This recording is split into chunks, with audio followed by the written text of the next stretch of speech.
Hello बच्चों। तो कैसे हो आप सब।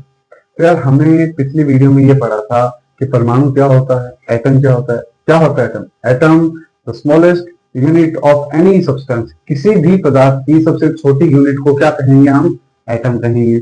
उसके बाद हमने ये पढ़ा था कि एटम सबसे छोटा है, उससे बड़ा है मॉलिक्यूल, उससे बड़ा एलिमेंट, उससे बड़ा कंपाउंड और सबसे बड़ा मिक्सचर। ये सब याद है। उसके बाद हमने ये देखा था कि कुछ एटॉमिक्स की खोज की थी, सब एटॉमिक्स की खोज करी गई थी। किसने खोज करी? वो हमने देख लिया था। ठीक है। अब उससे रिलेटेड कुछ ये पॉइंट है जो आपको याद करने ही पड़ेंगे, इसका कोई अल्टरनेट नहीं है। अब ये क्यों जरूरी है? जैसे ये है इलेक्ट्रॉन है, इलेक्ट्रॉन के ऊपर कितना चार्ज है, कितना आवेश है, क्या है? आवेश। ये कितना आवेश है ये हम पढ़ेंगे जब हम इलेक्ट्रिसिटी टॉपिक पढ़ेंगे। फिजिक्स के अंदर एक चैप्टर आता है जिसका नाम होता है विद्युत या इलेक्ट्रिसिटी। उसके अंदर पढ़ा जाता है कि इलेक्ट्रॉन के अंदर कितना चार्ज होता है। तो ये हमें वहां जरूरी पड़ेगा। क्यों? क्योंकि उसकी एक डेफिनेशन है, विद्युत की डेफिनेशन क्या है कि the flow of electron is known as electricity. यानी इलेक्ट्रॉन के प्रवाह को ही क्या कहा जाता है? विद्युत कहा जाता है। तो ये जब तक हमें पता ही नहीं होगा कि इलेक्ट्रॉन है क्या, तो हम कैसे बता सकते हैं कि इलेक्ट्रिसिटी है या नहीं है। चलिए देखिए, तो इलेक्ट्रॉन की खोज कब हुई थी? 1987 में। क्या चार्ज है उसके ऊपर? उसके ऊपर चार्ज है माइनस का 1.6 इंटू 10 की पावर 19 गुलाम। अब ये गुलाम क्या है, केजी क्या है, ये जब हम फिजिक्स में पढ़ेंगे तब आपको यूनिट्स बता दी जाएगी। अभी आप बस इतना याद रख लीजिए कि माइनस का 1.6 गुणा 10 की पावर 19 गुलाम है। ठीक है। इलेक्ट्रॉन का मास कितना है? इलेक्ट्रॉन का मास है 9.1 गुणा 10 की पावर -31 के जी। कितना है? 9.1 गुणा 10 की पावर -31 के जी। ठीक है। उसके बाद पी प्रोटॉन। प्रोटॉन की खोज कब हो गई? प्रोटॉन की खोज हुई 1909 के अंदर। कब हुई? 1909 के अंदर। इसके ऊपर कितना चार्ज है? चार्ज दोनों में सेम है, क्योंकि ये इलेक्ट्रॉन है इसलिए ये माइनस का है और ये प्रोटॉन है ये प्लस का है। क्या इतना फर्क समझ आ रहा है? चार्ज सेम है 1.6 इंटू इंटू 10 की पावर 19। यहाँ पे 10 की पावर 19 है। क्या इतनी बात समझ आई? लेकिन फर्क किस चीज का है? यहाँ इलेक्ट्रॉन है इसलिए ये माइनस है, ये प्रोटॉन है इसलिए ये प्लस है। बात करते हैं वजन की। मास, द्रव्यमान जिसे हम कहते हैं, क्या है? द्रव्यमान। कितना है द्रव्यमान? 1.67 इंटू 10 की पावर -27 के जी। -27 के जी का मतलब है वो इतना मुहिम छोटा सा कण है जो हम इसको माइनस में 27 ले रहे हैं, है ना। तो बात समझ आ रही होगी। अब बात करते हैं न्यूट्रॉन की। न्यूट्रॉन की खोज कब हुई? 1932 के अंदर। क्या इसके ऊपर कोई चार्ज होगा? नहीं, मैंने आपको कल ही बता दिया था। और इसके ऊपर वजन कितना होगा या द्रव्यमान कितना है? द्रव्यमान इसका है 1.67 इंटू 10 की पावर -27 के जी। ये भी इसके जैसा बराबर है। क्या इतनी बात समझ आ रही है? क्या ये चीजें समझ आई है थोड़ी बहुत? ये चीज कुछ ऐसी है जो आपको याद रखनी ही पड़ेगी। इसका मेरे पास भी कोई अल्टरनेट नहीं है, ये हमें भी याद रखनी पड़ती है। अब आप एक छोटी सी ट्रिक याद रख लीजिएगा कि ईंट पर नाच। हमारी ट्रिक का नाम क्या है? ईंट पर नाच। ठीक है। यहाँ ई का मतलब आ रहा है इलेक्ट्रॉन और टी का मतलब क्या हो रहा है? थॉमसन। क्या याद आ रहा है आपको कि इलेक्ट्रॉन की खोज किसने करी थी? थॉमसन ने करी थी। पी का मतलब यहाँ पे हो है प्रोटॉन, तो रे का मतलब क्या आ रहा है? रदरफोर्ड। क्या ये याद आ रहा है कि प्रोटॉन की खोज किसने करी थी? रदरफोर्ड ने। उसके बाद ना, ना का मतलब यहाँ पे न्यूट्रॉन, न्यूट्रॉन। और चैसे चैडविक। क्या ये ट्रिक आपको याद रहेगी कि इलेक्ट्रॉन की खोज किसने करी थी? थॉमसन ने। प्रोटॉन की खोज किसने करी? रदरफोर्ड ने। न्यूट्रॉन की खोज किसने करी? चैडविक ने। तो आप इस सबको नोट कीजिए, फिर हम आगे देखते हैं। ठीक है।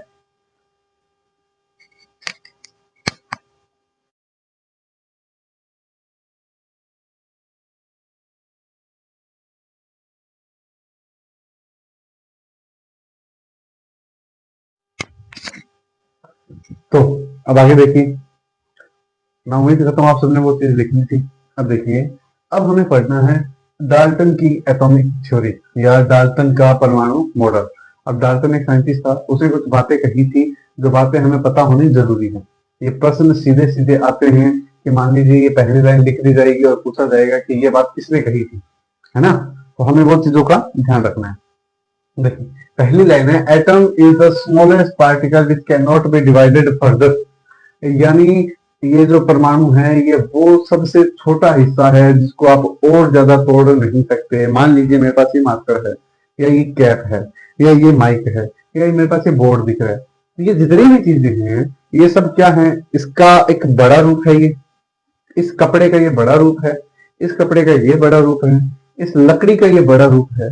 लेकिन अगर मैं इसको तोड़ता जाऊं तोड़ता जाऊं तोड़ता जाऊं, लास्ट में एक स्मॉलेस्ट एटम निकाल लूं, या उस लकड़ी का या उस कपड़े का या इस मार्कर का या इस कैप का सबसे छोटे से छोटा पार्टिकल निकाल लूं, तो क्या वो आगे डिवाइड हो सकता है?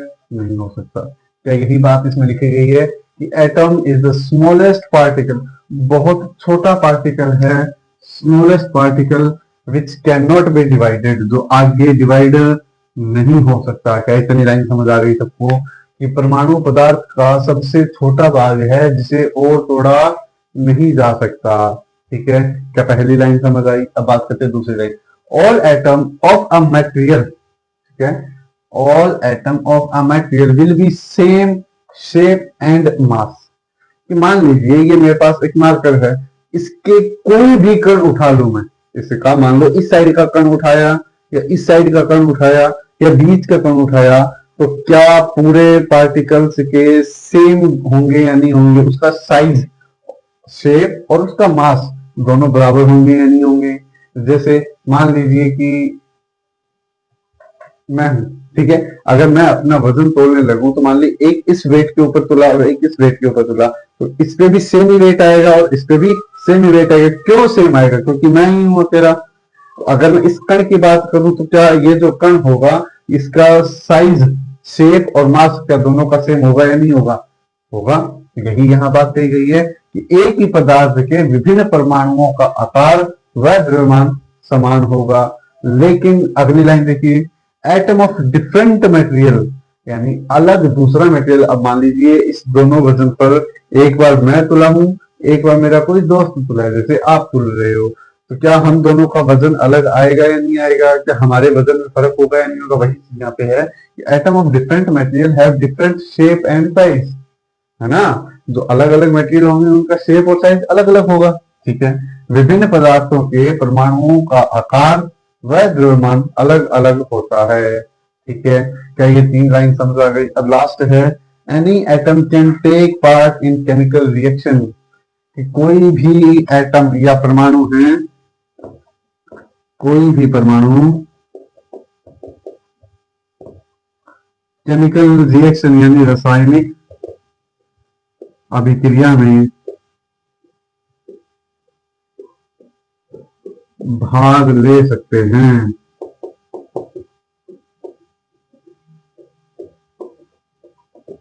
आपको ये 4 पॉइंट याद होने चाहिए अगर डाल्टन एटॉमिक थ्योरी के बारे में पूछा जाए तो। ठीक है, ये बहुत मेन इंपॉर्टेंट पॉइंट्स हैं इस चैप्टर के, इस क्लास के। आपको ये चीजें याद होनी चाहिए।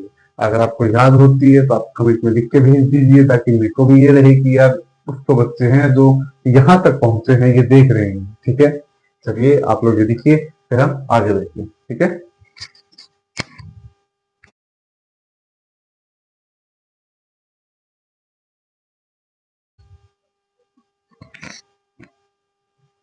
तो वो सब आपने नोट कर लिया। अब बारी आती है थॉमसन का एटॉमिक मॉडल। अब जैसा कि हमने पढ़ा था, अगर आपको थोड़ा बहुत याद आ रहा है, मैंने एक आपको हिंट दिया था, ये ट्रिक बताई थी, तो क्या था? ई। इस ई के अंदर ई का मतलब क्या हो रहा है? इलेक्ट्रॉन, और टी का मतलब थॉमसन। क्या ये वही थॉमसन है? ठीक है, अब देखिए, हमने ये भी पढ़ लिया कि प्रोटॉन की खोज कब हो गई थी? 1909 के अंदर, और इलेक्ट्रॉन की खोज कब हुई थी? 1987 के अंदर। यानी जब ये थॉमसन ने अपना मॉडल तैयार किया था, तो क्या उस समय के अंदर इलेक्ट्रॉन प्रोटॉन की खोज हो चुकी थी? अब देखिए वो क्या कह रहा है, उसने अपने मॉडल को नाम दिया है पल्म पुडिंग मॉडल। आपने पुडिंग देखी होगी या जेली देखी होगी, जली, या फिर हम ये जो पल्स वाली टॉफियां खाते हैं तो उसमें क्या होता है, आपने देखा ऊपर एक बाहर हार्ड लेयर होती है, अंदर कुछ मुलायम सी चीजें डाल दी जाती है, वो खट्टा था, ठीक है। या आपने वाटरमेलन खाया हुआ, तरबूज, तरबूज के अंदर क्या होता है, देखिए the fleshy part of watermelon, या जो वो लाल लाल वाला होता है ना, जिसे हम गिरी कहते हैं, ये रहा है।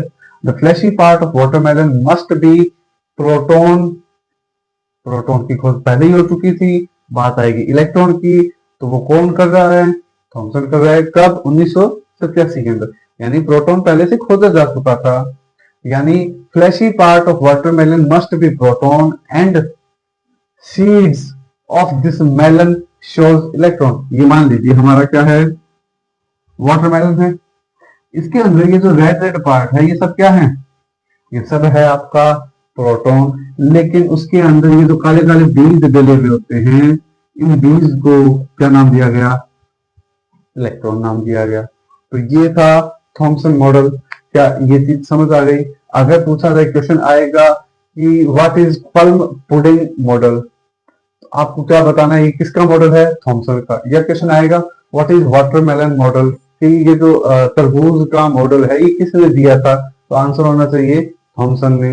ये लाइन कभी नहीं पूछेगा। और या ये पूछ सकता है कि इलेक्ट्रॉन की खोज किसने करी थी, तो इलेक्ट्रॉन की खोज किसने करी है, थॉमसन ने करी है, ठीक है। तो यहां तक की बात अगर आपको समझ आती है तो चलिए आपसे मिलते हैं अगली वीडियो में, तब तक के लिए जय श्री राम, ठीक है, चलिए।